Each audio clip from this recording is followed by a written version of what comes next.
اس نے شاہانہ بیگم کو اطلاع دی جو آج اس کی ماں بنی کھڑی تھیں۔ اب کی بار وہ بھی پھٹ گئی تھیں۔ کون سی بیوی اور کیسا لکھا؟ تم جانتے ہو کہ تم کیا کہہ رہے ہو؟ یہ کون ہے، کہاں سے آئی ہے، ہم نہیں جانتے۔ یہ جہاں کا گند ہے اس کو وہیں پھینک کر آؤ، ابھی اور اسی وقت۔ غصے میں بات کرتی اس کی تیز زبان آبدہ مامی کو بھی پیچھے چھوڑ گئی تھی۔ اینف از اینف مسز شاہ، بہت ہو گیا۔ میں آپ کو صرف بڑے آرام سے بتا رہا ہوں کہ یہ میری بیوی ہے۔ اگر اس کو وہاں چھوڑنا ہوتا تو اپنے ساتھ جہاں کیوں لے کر آتا میں؟ اس نے یکدم غصے سے اونچی آواز میں کہا۔ اس کی آواز سن کر زین بھی سیڑھیوں سے اتر آیا تھا۔ انابیہ؟ اس کے منہ سے حیرانگی سے اس کا نکلا ہوا لفظ اور اس کا نام نکلا۔ اس نے گڑبڑا کر دارین کی طرف دیکھا، لیکن اس کے ہاتھ میں بیا کا ہاتھ دیکھ کر اس کو ساری بات سمجھ لگ گئی تھی۔ وہ خاموشی سے سائڈ پر کھڑا ہو گیا تھا۔ یہ لڑکی ہے کون؟ کس خاندان کی ہے؟ اب کے رومانہ نے بھی تیکھے لہجے میں پوچھا۔ یہ لڑکی پہلے کون تھی، کہاں تھی، اس بات سے آپ کو کوئی سروکار نہیں ہونا چاہیے۔ نہ ہی مجھے کوئی ایشو ہے۔ اب یہ میری بیوی ہے، میں اس کو پسند کرتا ہوں اور میں نے اپنی پسند سے اس سے شادی کی ہے۔ یہ گھر جتنا میرا ہے اتنا اس کا بھی۔ اب یہ لڑکی اس گھر سے کہیں نہیں جائے گی، ادھر ہی رہے گی میرے ساتھ میرے کمرے میں۔ وہ بڑی مضبوطی اور ثابت قدمی سے اس کے سامنے ڈٹ گیا تھا اور انابیہ اپنے سامنے ڈھال بن کر کھڑے نارین حیدر کو تو بس دیکھتی ہی رہ گئی تھی۔ وہ اس کے کردار کو بے داغ رکھنے کے لیے کہاں کہاں سے پوائنٹ ڈھونڈ کر لا رہا تھا اور اس کی مجبوری کی شادی کو اپنی پسند کا نام دے رہا تھا۔ یہ کیا کہہ رہے ہو تم دارین؟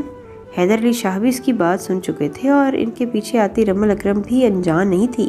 پاپا، میں یہ کہہ رہا ہوں کہ انابیہ میری بیوی ہے، بس یہی بات مسز شاہ کی سمجھ میں نہیں آ رہی۔ رجو، رجو، اس نے چودھری حیدر کو جواب دے کر ملازمہ کو آواز دی۔ جی صاحب۔ وہ دوڑی آئی۔ انہیں میرے روم میں چھوڑ کر آؤ۔ اس نے انابیہ کی طرف اشارہ کیا اور وہ گھبرا گئی تھی۔ یہ لڑکی میرے گھر میں نہیں رہے گی۔ شاہانہ بیگم غصے سے پھنکارتی ہوئی آگے بڑھی۔ دارین، تم نے مجھے بھی کچھ نہیں بتایا بیٹا؟ حیدر علی شاہ نے دھیمے لہجے میں پوچھا۔ ان کو دکھ ہوا تھا۔ دارین نے اپنی زندگی کا اتنا بڑا فیصلہ ان کو بتائے بغیر کر لیا تھا۔ دارین کو بھی ان کے لہجے کا دکھ محسوس ہو گیا تھا۔ اس کے لیے سوری پاپا۔ اب کہ وہ تھوڑا آہستہ سے بولا، اور اس لڑکی میں ایسی کیا خاص بات ہے؟ شاہانہ بیگم غصے سے بولی اور ان کی کٹیلی نظریں انابیہ کے وجود پر آر پار ہو رہی تھیں۔ یہ تو شکر تھا کہ اس نے شال لپٹی ہوئی تھی اور چہرہ چھپایا ہوا تھا۔ بہت خاص ہیں یہ میرے لیے؟ ان کے جیسی تو آپ کی سو کالڈ بھانجی مر کر دوبارہ بھی زندہ ہو تو بھی میں نہیں یہ بن سکتی۔ اس نے بڑے پرسکون انداز میں یہ پوائنٹ بھی کہیں سے نکال لیا تھا، کیونکہ اس نے اس جنگ میں جتنا جو تھا۔ لیکن آج سے 10 دن پہلے تو تمہیں اپر کلاس کی لڑکیاں اٹریکٹ کرتی تھی، پھر اچانک تمہیں یہ احساس کیسے ہوا؟ رومانہ بیگم نے طنزیہ انداز میں بہت تیکھے لہجے میں پوچھا، جب رمل خاموش نظروں سے یہ سارا تماشا دیکھ رہی تھی۔ کیونکہ آج سے 10 دن پہلے میری انابیہ سے ملاقات نہیں ہوئی تھی۔ And your kind information Mrs Akram, جن لڑکیوں کی آپ بات کر رہی ہیں ان کے پیچھے میں نہیں جاتا تھا، بلکہ وہ میرے پیچھے منڈلاتی ہیں، اور ان کو بھی میں اتنی ہی امپورٹنس دیتا ہوں جتنی کہ آپ کی رمل کو۔ لیکن جب میں بیا سے ملا تو مجھے احساس ہوا کہ یہ دنیا تو بہت زیادہ خوبصورت ہے۔ اس نے یہ سنگین وار بھی کر دیا، اور اس کی بات پر رمل کے ساتھ ساتھ رومانہ اور شاہانہ بیگم بھی بلبلا اٹھیں۔ دارین یہ سب باتیں کرنا نہیں چاہتا تھا، لیکن انابیہ کے قدم اس گھر میں جمانے کے لیے اس نے وہ سب کہا تھا، کیونکہ رمل شاہانہ کی منظور نظر نہیں تھی۔ شٹ اپ دارین، تم حد کراس کر رہے ہو، انسلٹ کر رہے ہو تم میری بیٹی کی۔ اب کہ رومانہ بیگم غصے سے بولی۔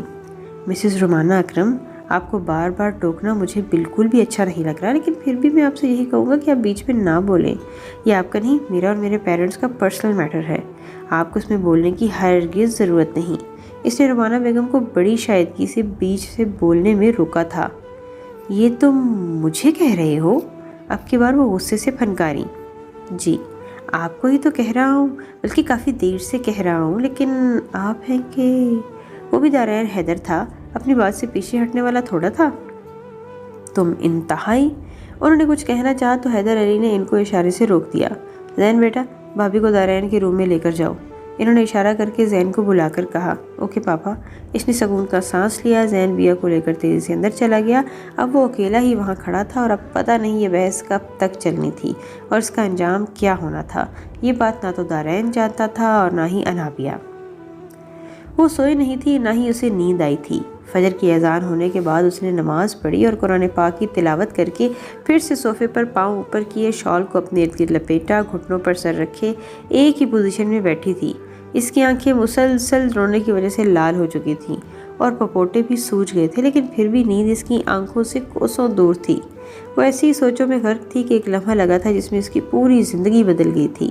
جو کچھ اس نے کبھی اپنے خواب میں بھی نہیں سوچا تھا وہ ہو گیا تھا۔ ساری پرانی یادیں اور باتیں اس کے ذہن میں گونج رہی تھیں، جن کو وہ چاہ کر بھی اپنے ذہن سے جھٹک نہیں پا رہی تھی۔